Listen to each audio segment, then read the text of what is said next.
So obviously for me personally, I wanted to take a step and do something to improve my fishing and improve my, I guess, my portfolio within the fishing industry. And when I seen this thing pop up on Facebook, I thought, well, you know, if you don't have a go at things like this, you're never going to go anywhere. From there, getting the offer to be part of the Bluefin fishing team, it's good. It's more than just, I guess, a bit of a mentorship.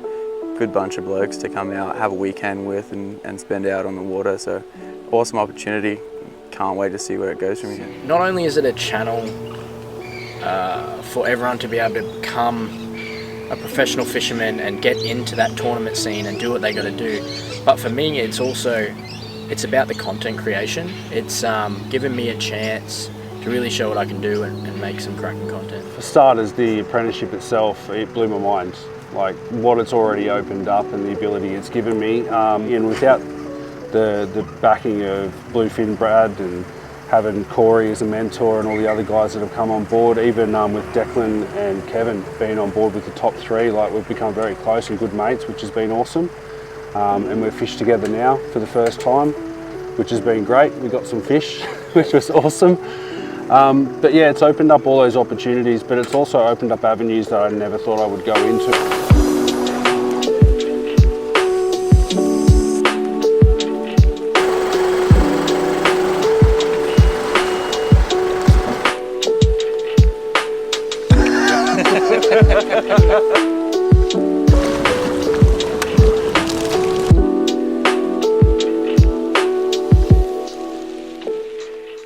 So it's been a dream of mine for a long time to get something up and running to, you know, we all follow the states and they have their academies and they have their unis and stuff like that.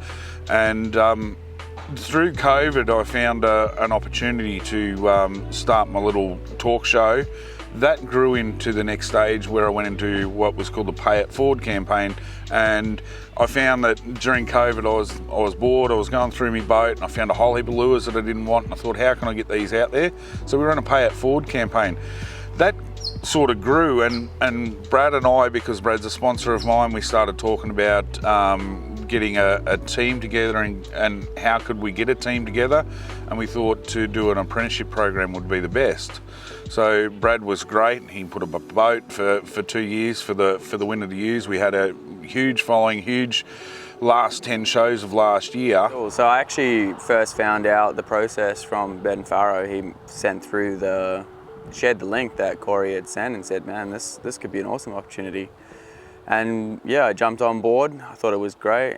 Obviously, when you have a possibility of getting a boat for a year to use, it's an upgrade from the little one that I have. So that would have been, you know, awesome opportunity. And then yeah, said, you know what, get amongst it, and started making the video, trying to figure out different ways to do it whilst in COVID at the time. And yeah, then made the top three, which was unreal. Did not expect that. And so yeah, sort of ummed and ahed about it for probably about 2 weeks, and just went to it and said, oh, stuff it. All you can do is, you know, try. If you don't get in, you don't get in. But yeah, through it, we've met 3 awesome guys. We had a ball out there, and we've got such a really good support group, which is yeah, quite amazing to have. I always wanted to be part of an industry that had to do with digital media and video content creation ever since I was a kid. You know, I grew up and I wanted to be Batman at Movie World because I thought that would give me a chance to do what I could do. And then when I was in grade 7, I was actually a host as a junior reporter on Totally Wild. But since then I haven't really done too much. So when I seen the chance to get out there, give it a crack and show everyone what we can do, I thought I'd jump in there and just do what I can. So I just made a short little video I edited together on my phone. I kept going and got offered a position on the Bluefin fishing team. We got down to the grand final and really couldn't choose between the top 3. So that made the Bluefin fishing team happen quicker than what we ever thought. So Bill won the ambassadorship and he's been awesome in what he's been doing. But from there, we had to take Kev and Declan because it could have been a toss of the coin. The 3 boys, just absolutely excellent with what they do. And my son Connor, he entered it. We knew he couldn't win it because of the relationship with me, but Brad really liked his what he did and what he was doing with his Instagram and stuff like that. So we brought him also on as a full drive specialist for the group. So we want now that group to expand. We're going to have a junior competition this year, and we're also going to have a females competition this year to bring them into the group. And then, you know, hopefully other people start to follow the lead and we can really build this sport into something big.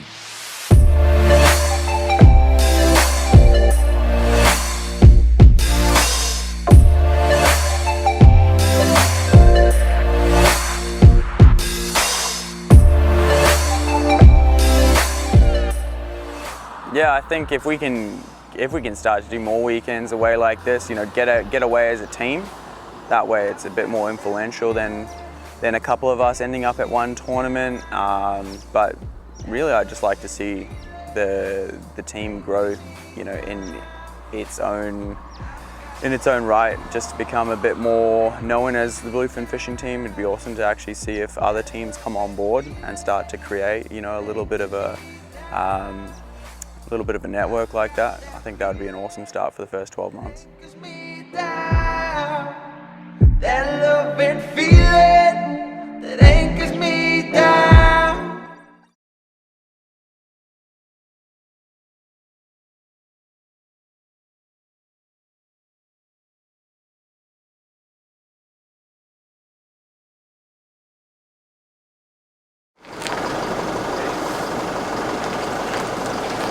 So, Teams Fishing Australia, we're down here at Lake Mulwala. This place is huge, by the way. Yeah, so the whole setup of the comp is essentially, we've got 2.5 days to head out here. We fish from 7 till 5 on the first 2 days, on the Friday and Saturday, and then the Sunday we fish till 1:30 from 7. But we've got that time to catch our 5 biggest cod and our 5 biggest yellow belly.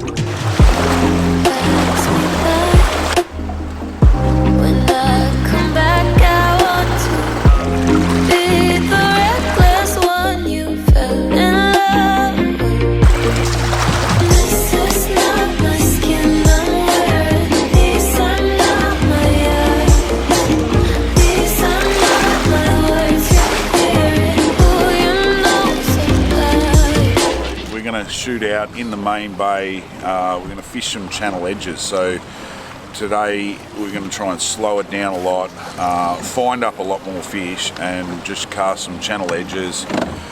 We're going to use obviously Bassman spinnerbaits and some Xeric weedless plastics when we get into that real thick weed. So looking forward to today. It's going to be tough. The wind's blowing a little bit, but it's going to be a clear day. So yeah, let's see how we go.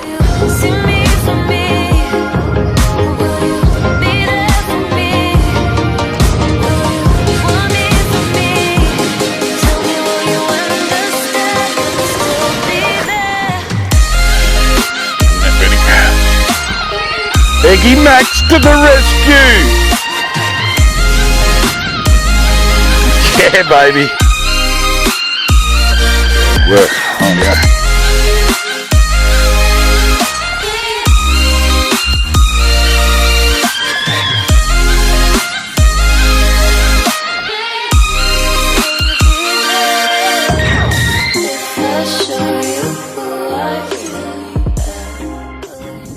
Yeah, so basically our mindset at the start of the weekend was we're going to chase cod first.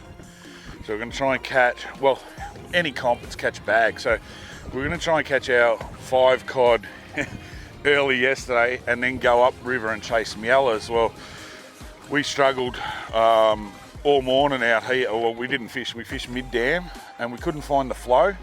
So got to about lunchtime, we decided to go up and chase some yellows.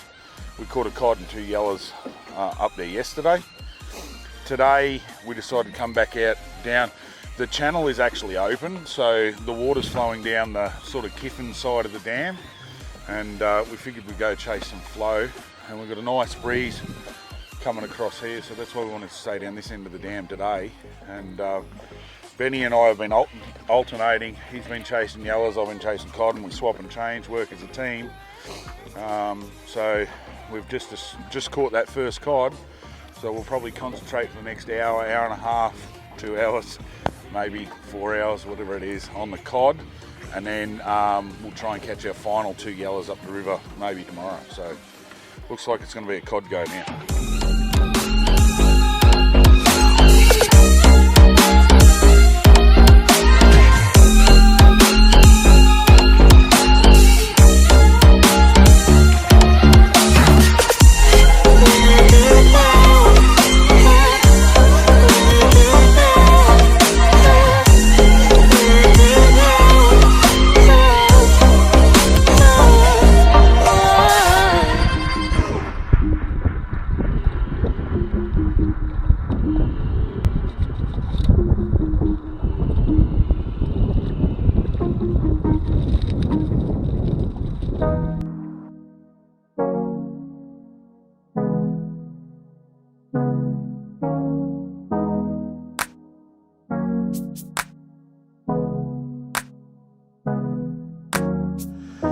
Yeah, we had a really hard day yesterday, and Benny and I fished really well together as a team. So Benny, we made the decision last night. We only caught the 3 fish yesterday. We seen the people were catching them, so we sort of thought we need to just fill a bag and then we'll go from there. So we decided to come down this end of the dam. I started throwing some bone focus 130s, which are a small swim bait, a smaller model, and yeah, I caught the first fish. Benny was beside me fishing for yellow belly because we're going to try and fill the bags. Then once I got the first bite on that and then the second fish on that, we changed over and filled our cod bag by about lunchtime. Then we made the decision to do the long run. So we went all the way up to the back of the dam, almost a bundalong, got up there and then gulped our yellow belly, which was unusual. I had never done it here before, so we gulped up some yellows, we got our bag of them, then we just spot hopped for the next 2.5 hours. We pretty much covered everywhere on the dam. We were blessed, we got fish regularly. Benny really creamed it today, so I started out a bullet a gate, and then Benny come home and just got us sitting well. So we had a good moving day today, but a lot of work to do tomorrow.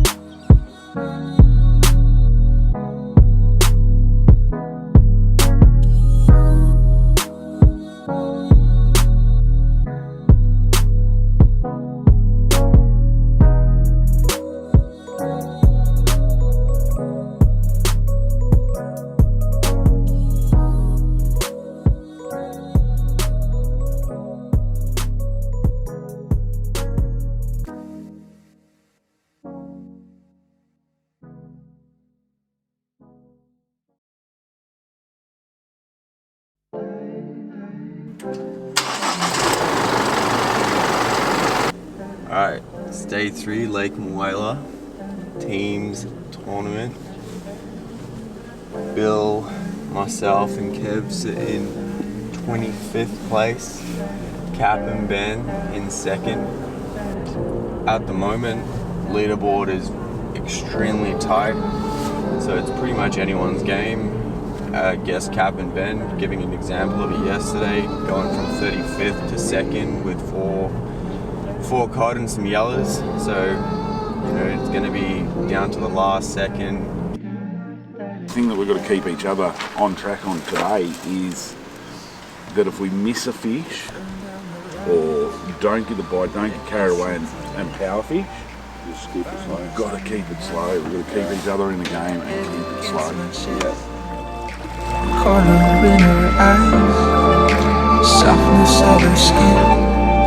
No words need be spoken, and that's what drew me in. Follow me down the empty road that is dimly lit by a fading moon. She had all of me. She had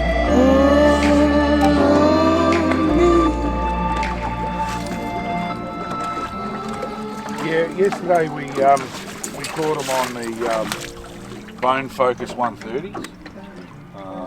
It didn't matter. We chopped and changed the colours, but yeah, we seemed to find that, I don't know, the fish were in close on structure, but we wanted to throw a little bit bigger lure to entice bigger fish, but even the smaller fish were hitting it. So we didn't have to sacrifice anything and go back to smaller lures with continuing to throw the 130. So it worked out really well for us yesterday. It's such a unique lure that you can, the different toe points and that on them, bone, limb, everything that he does. It's just for so many different purposes. So you can buy one lure that does 10 different things.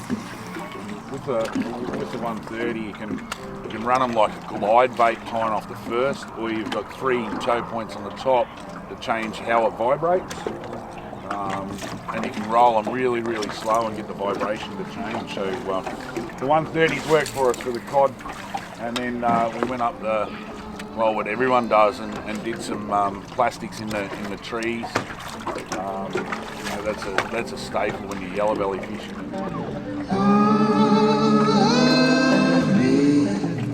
She had all of me. She had all of me.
So we're in the top 5 now. So in 5th spot we've got Chewing the Fat with Corey and Ben.